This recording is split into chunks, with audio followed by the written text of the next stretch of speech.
The Oakville floor, the Oakville, the Oakville, the Oakville, the Oakville floor plan is a 3-bedroom, 2.5 bath. It is 1,566 square.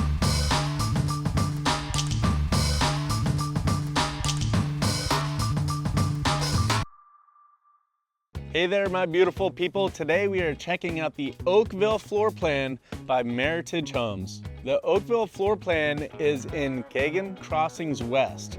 This community is just north of 192, which will shoot you right over to the touristy Disney area.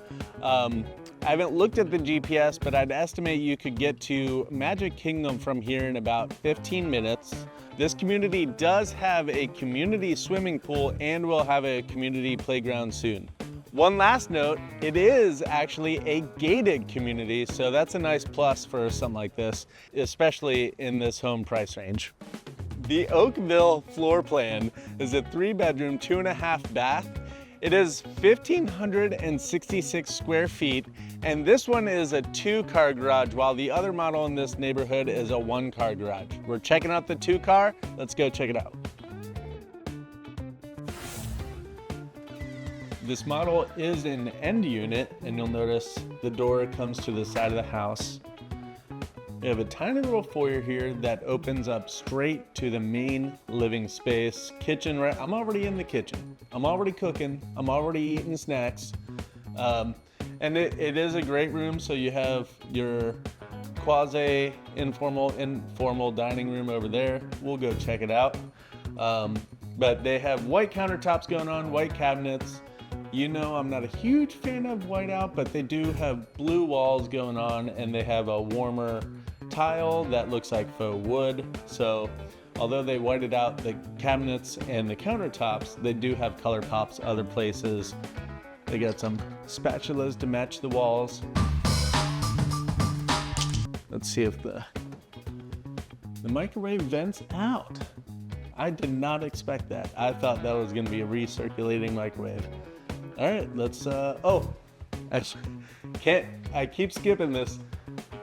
Half bath. I don't know why I have a thing about skipping half baths, but that's where it is.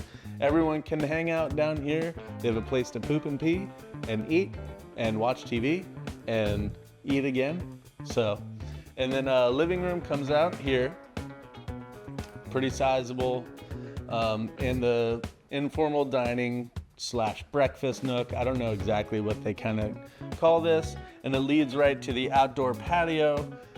Not a huge patio, but it's enough to get things done. Worth mentioning, since I'm talking about outside, in townhomes, you're not likely to be responsible for the things outside. So a lot of times, the lawn maintenance, the exterior painting, the roof, a lot of that stuff is taken care of by the HOA. So homes like this are really great for people who need less to worry about with their home, but they still want a little bit bigger of a home than, let's say, a condo or something like that. So it's a nice little hybrid thing to buy a townhome, especially if you don't need a ton of space. This home, again, is 1,566 square feet, but they use the square footage pretty well. Superman does good. I do well. But yeah, you'll see the square footage is done pretty well. Let's check out upstairs. So we open to a little bit of a loft here. They have it set up as an office, which isn't super common for a loft, but I don't mind it here. Again, we're in a townhome where you're trying to save space. And if your type of work or schoolwork doesn't require dead silence, it's a good spot to have an office. What I did want to mention, and they have a nice display of it here, is they do spray foam insulation for the roofing. So what that means is normally on top of the ceiling, the flat ceiling, there's insulation, whether that be sheet or blow-in insulation to keep your house cool. The spray foam insulation is actually on the bottom of the roof, so the actual attic itself stays relatively cool. If you've ever been in your attic and you're like, holy shit, it is hot as balls. I might die. That's because you don't have spray foam insulation. Roofs like this, yeah, they'll still get hot, but they're not gonna get like 160 degrees hot. So it's great for energy efficiency. I will say a downfall to them is if your roof does have a leak, you often don't know about it until that leak has gotten really bad and wood rot's bad. But at that point, you're probably just gonna replace that plank of wood anyways. So there's pros and cons. I would say the pros definitely outweigh the cons on spray foam insulation. So we are in secondary bedroom, number 1. Decent size. This is a full-size bed. So it kind of gives you an idea of the space in here. Obviously it's not massive, but it's definitely very livable, especially for teenagers and whatnot. They'll find this to be plenty of space. Something that's pretty cool about this bedroom is it hooks to the next secondary bedroom through a Jack and Jill bathroom. So both bedrooms actually connect straight to this bathroom. Here, I'm gonna go ahead and show you this bedroom. Obviously, this is for the masculine dudes that really need a masculine room. That's what this is staged for. Decent closet. So done with the secondary bedrooms. Now we're gonna come back through the loft, a little bit of a hallway here, to the laundry room. Gets the job done, nothing too crazy. You could definitely fit some sort of cabinets here, definitely above the laundry. You could fit a cabinet, but I would say the best aspect about this laundry room is it's right next to the primary bedroom. Now, obviously they did a little bit of a square footage splurge on this room. This looks like a king size bed, and like I like to say, plenty of room for activities after it.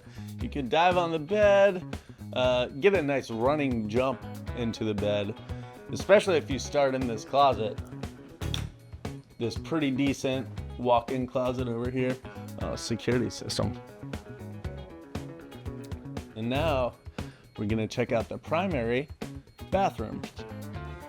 I mean, it gets the job done. It's not the most luxurious primary bathroom we've ever seen, but it has a huge aspect that I always want. Double sinks, the marriage saver, and obviously a pooping device over there. What I thought was kind of neat is they leave the linen shelves open. Normally there's a door there, but if you're like organized and have really nice towels, I could see that being a nice way to display how nice your linens are and whatnot. Whew. And that's it for the Oakville floor plan. If you have any questions about this floor plan or want to get your home buying or home selling journey started, fill out the form in the description. If you have any comments or concerns, leave a comment below. And that's an Orlando thing. Check out the description for more information. See you next time on AOT.